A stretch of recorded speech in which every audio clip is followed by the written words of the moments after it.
Okay, I'd like to call to order the meeting of the Oklahoma City Post-Employment Benefits Trust. Our first order of business today is the swearing-in ceremony for Brent Bryant.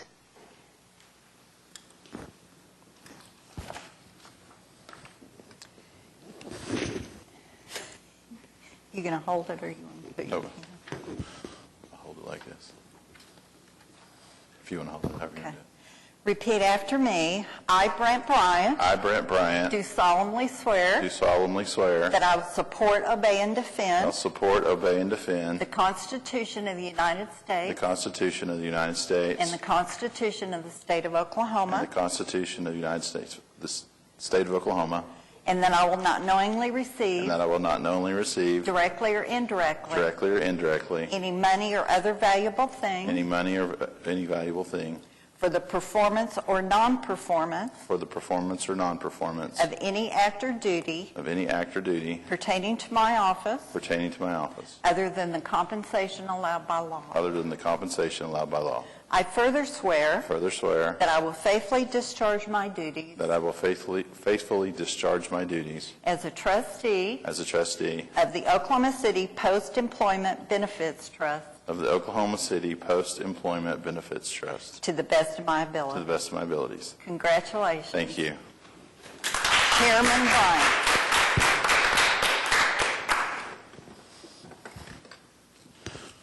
All right. Now, item 3, approve the minutes of the May 13th, 2019 meeting. Move approval. Second. Second, all in favor say aye. Aye. Any opposed? Motion carries. Next, we have a presentation and investment performance review through June 30 of 2019. And I think we have Doug Anderson here to give us that presentation. Hello, Doug. Good morning, Mr. Chairman. Congratulations. Welcome aboard. And trustees, good morning. In front of you, you will have the June 30 report. Markets are moving quite a bit right now. A good thing for us is that we are very well diversified. I'll try to keep this brief, and please interrupt with any questions that you might have. If I could ask you to turn to page 2. Market performance so far this year has been very strong. You'll see on the upper right-hand side for the second calendar quarter there, performance for non-U.S. equities in the red and the pink lines. The blue shows the U.S. equity markets, the green shows fixed income, and the black column at the bottom shows Treasury bills. So when we're looking at performance for international equities for the second quarter of this year, you see 3% for the all-country world index, EFA, which is developed only at 3.7, and emerging markets at 0.6. The largest emerging markets is China. It's over 30% of that index. So the trade wars that are going on, or whatever you want to call it, between the United States and China is having a very strong effect on that, as well as the currency depreciation. So you look at the second group of columns there, the blue ones, the highlight there is the S&P 500 at 4.3%. You can see the other large and mid-cap indexes are very close to that, but small caps at 2.1%. There's a real preference for large companies right now that are growing, very visible growth, and the Russell 2000 has fallen behind. If we look at the Barclays and the other indices there, see just how strong the returns were in the second quarter.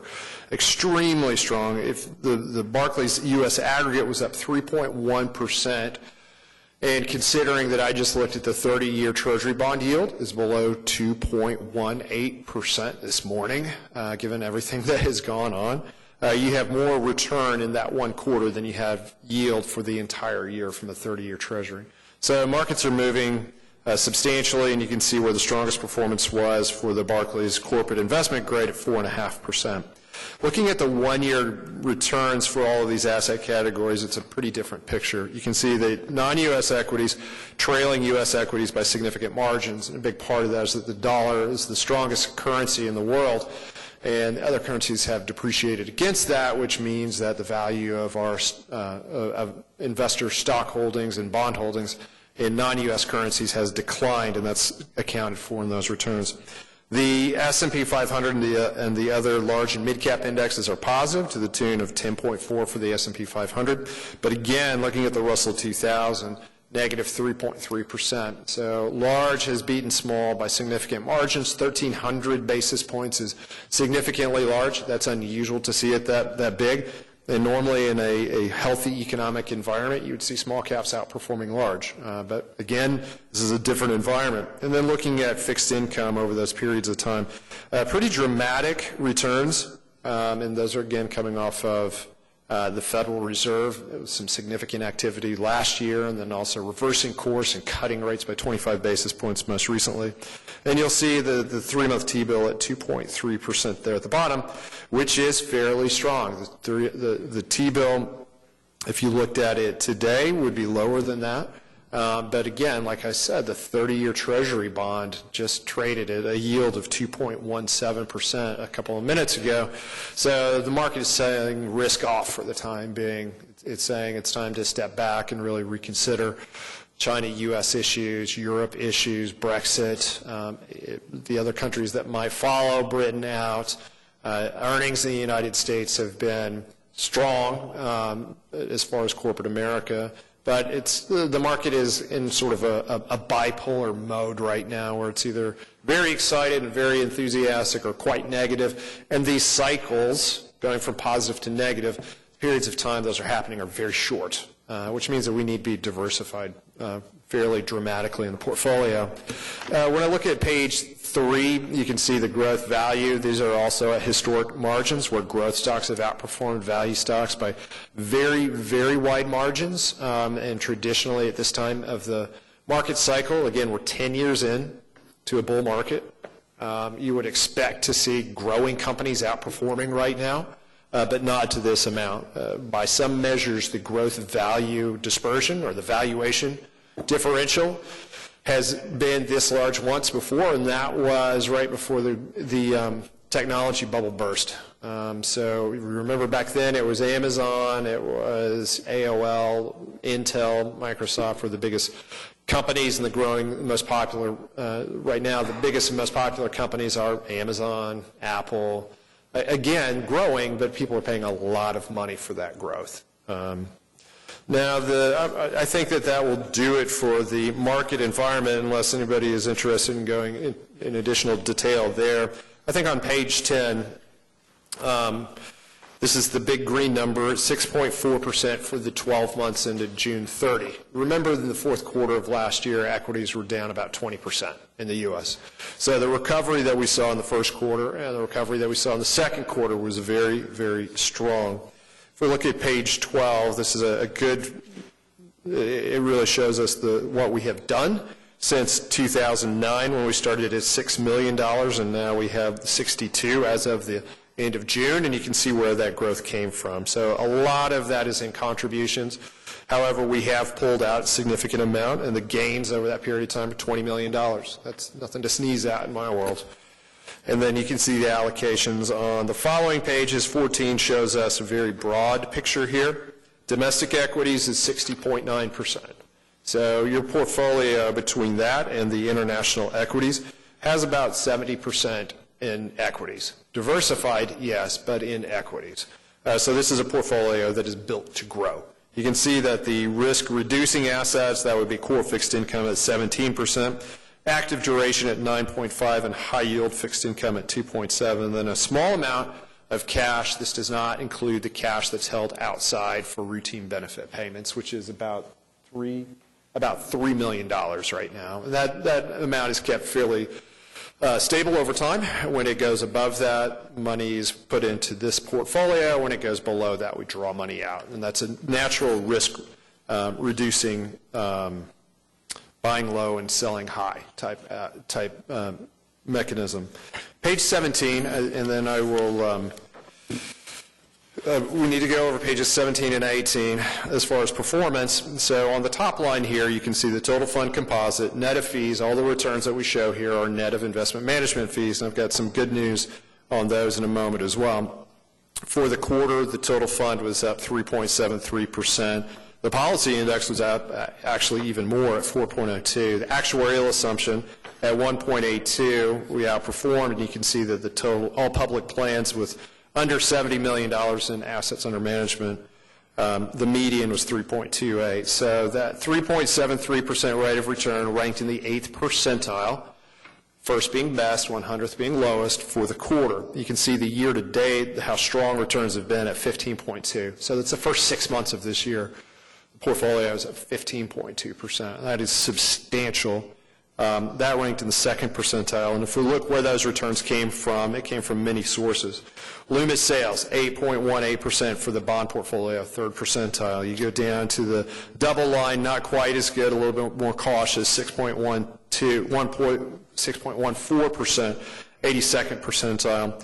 Lord Abbott, high yield bond portfolio. I just got off a conference call with them to understand how they're managing the portfolio and thinking about risk right now, and they are taking risk off the portfolio. But for the first 6 months of this year, they were up 11.6, ranked in the 3rd percentile.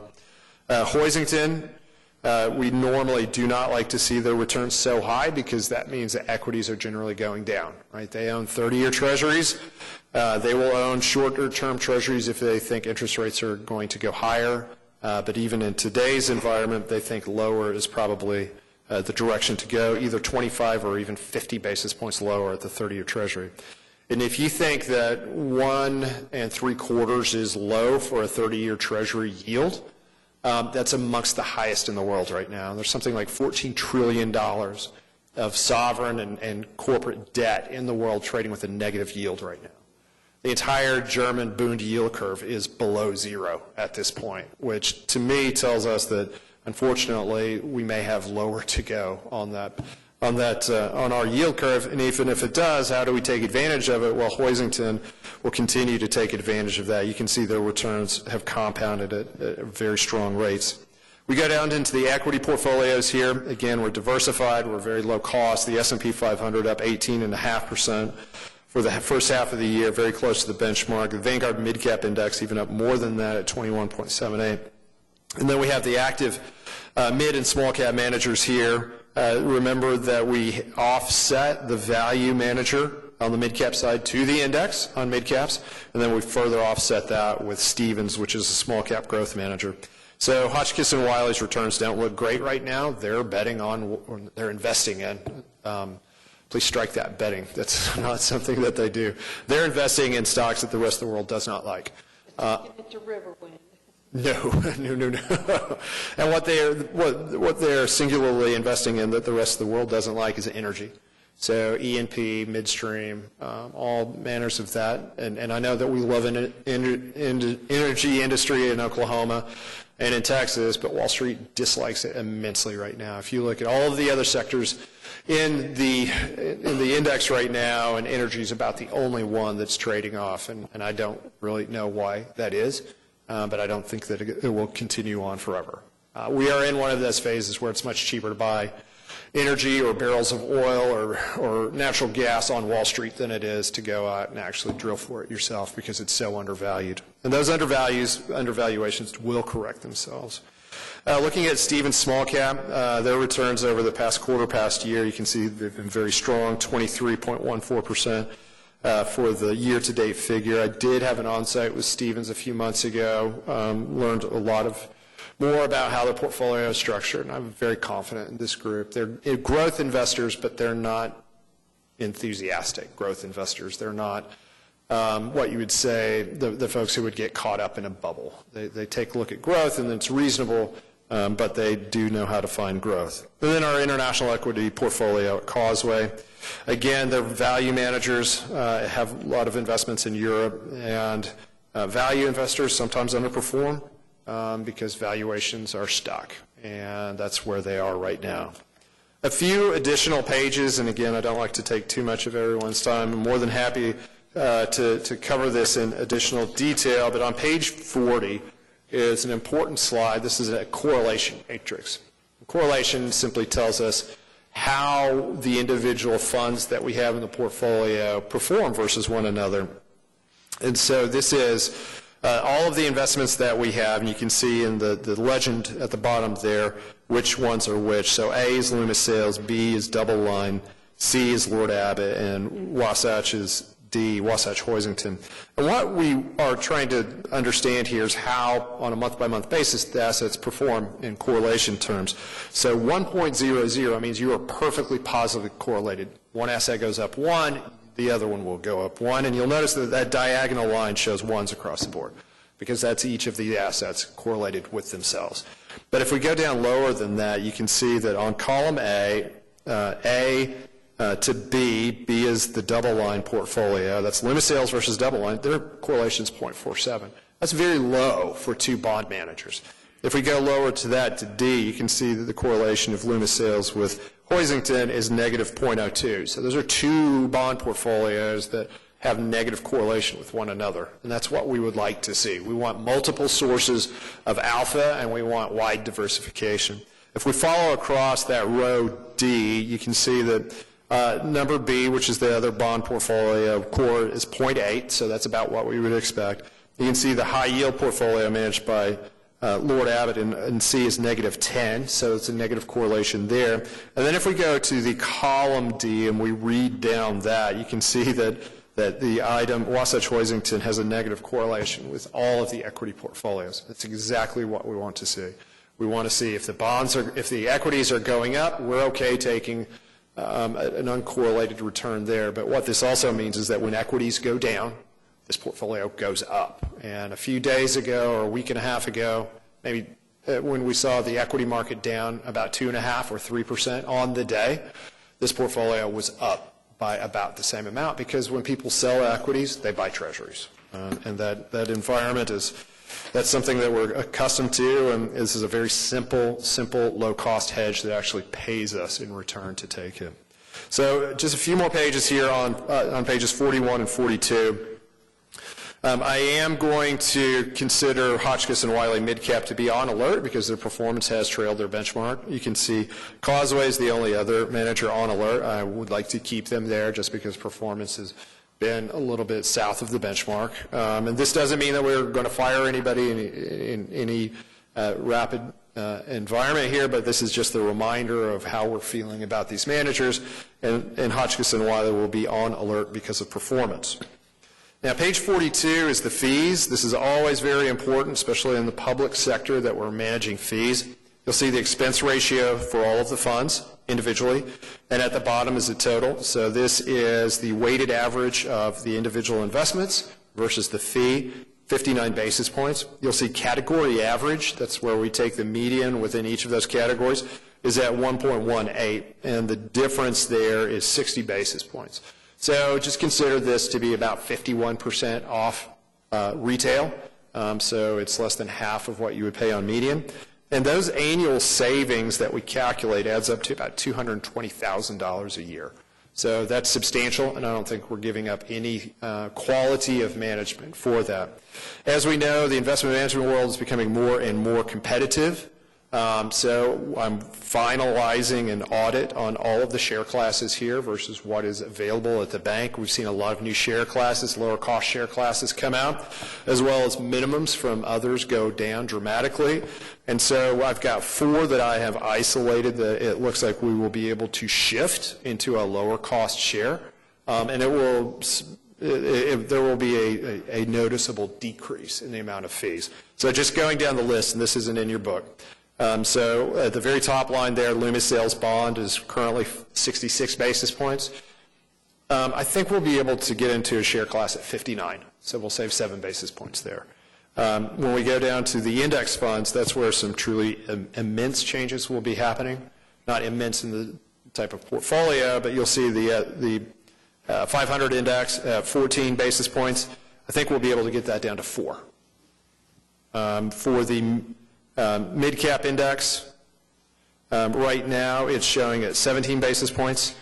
I believe we'll be able to get that down to 5 for the same portfolio, different share class. And that just shows you what happens when Fidelity and BlackRock decide that they're not going to charge for index funds, that Vanguard, the low-cost leader, even they have to reduce fees. And it looks like on the Stevens Fund, we may be able to save about 4 basis points by moving to a new institutional share class. So this is a continuing growth and evolution of the fund that we're able to qualify for different share classes. And before I stop, I think page 44 is always important. This is the asset allocation sliding bar chart, which shows us where our assets are allocated versus target. The individual bars show us the ranges by policy that we're allowed to invest in, and you can see that we're very close. If we need to take funds away from anyone, that'll be coming from Stevens, and that's a good thing. Remember, when you outperform, we take money away from you. When you underperform, we give money to you, just because that's a way to codify buy low and sell high. That concludes the June 30 mid-year report. Things were good through the first half of this year. And for the calendar year, we're up 6.2%. So, again, diversification is our watchword right now, and talented managers. All right. Does anybody have any questions related to this for Doug? All right. Well, then we'll go to item number 5. It's receive the monthly investment flash report as of May 31st, June 30, and July 31st. Doug? Thank you. If you could open up the July 31 report. Market environment, a little bit choppy during July. And remember, we're just less than halfway through August right now. But again, on page 2, that's the allocation and performance. We don't have peer universes for this period of time. But looking at the return, the total fund was up 49 basis points for the month. For the quarter, up 1.35. Saw a little bit of underperformance here from our more aggressive bond fund. And if we look at Hotchkiss and Wiley, they did have another negative return. But when you look at the year-to-date figure here, so this is the 7 months through July 31st, 15.76% rate of return versus 15.38. Looking out over the 1, 3, and 5, 467, 9 1/4, and 648. Also note that when we go out to the 3-year number, we have some outperformance. We have some performance very close to the benchmark. Hotchkiss is underperforming. Stevens is way ahead. But again, this was the big restructuring that we did a few years ago to reduce some of the costs, to diversify out the portfolio, and allocate to some new asset categories. So a decent month, but year-to-date, fantastic returns. Do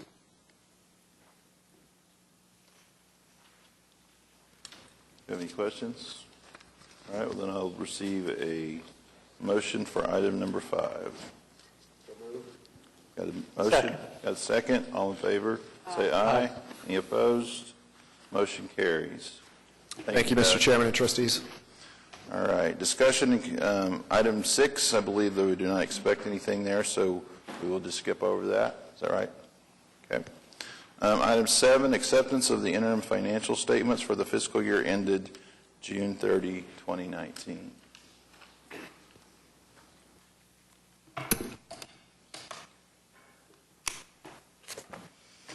All right. My name is Rhonda Dugone. I'm from Accounting Services. First, I would like to direct your attention to page 5. And I'm getting that to myself. After the fourth quarter that ended June 30th, 2018, the trust is reporting a net position of $65 million. This is an increase of $7 million over the prior year when the net position was $58 million. Moving on to page 6.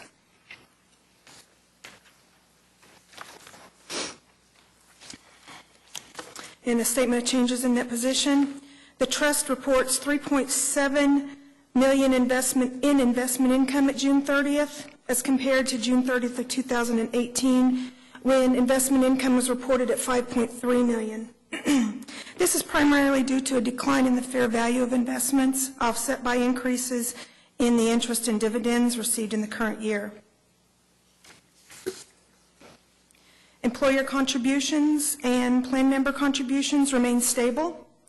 Benefits paid for premiums are up $831,000 from the prior year, balance of $23.94 million, and administrative expenses are up $27,000 from $48,000 reported at June 30th, 2018. And that completes my report. Are there any questions regarding the financial statements?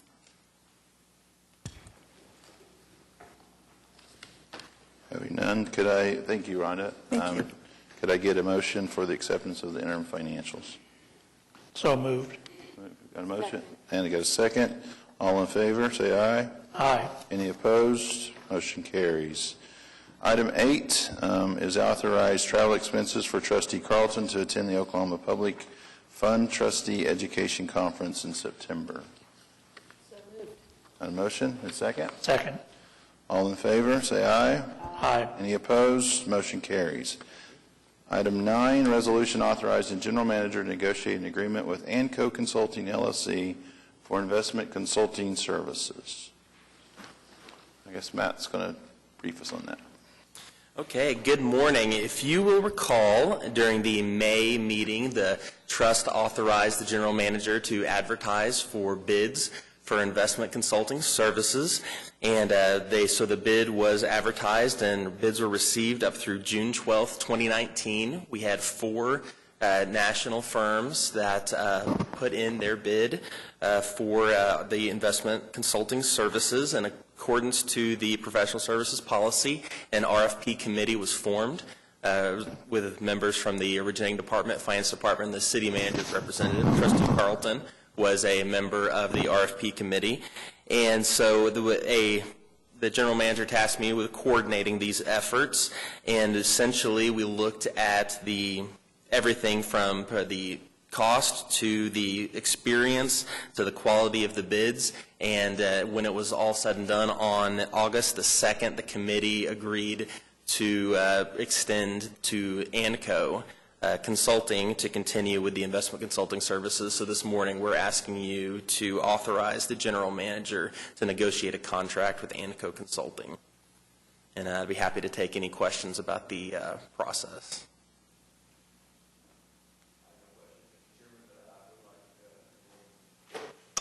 I would like to commend Matthew for putting together an excellent RFP process and in writing heard over the discussions that we had.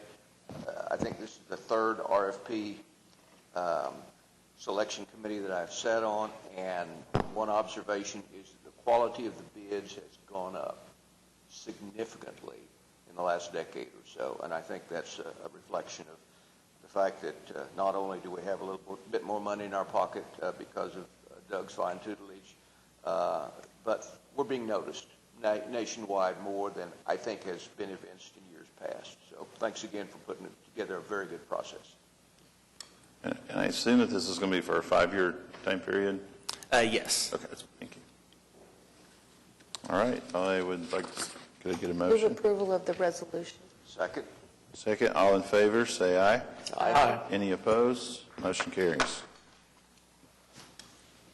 All right, item 10 is to ratify the claims. Move them. Payroll. A motion? Second, all in favor, say aye. Aye. Any opposed? Motion carries. Item 11, reports, comments from trustees. I would just like to say I'm happy to be here and look forward to working with each and every one of you for many, many years to come. So, any items from staff? Comments? All right. Any interested parties? All right. Seeing none, we're adjourned.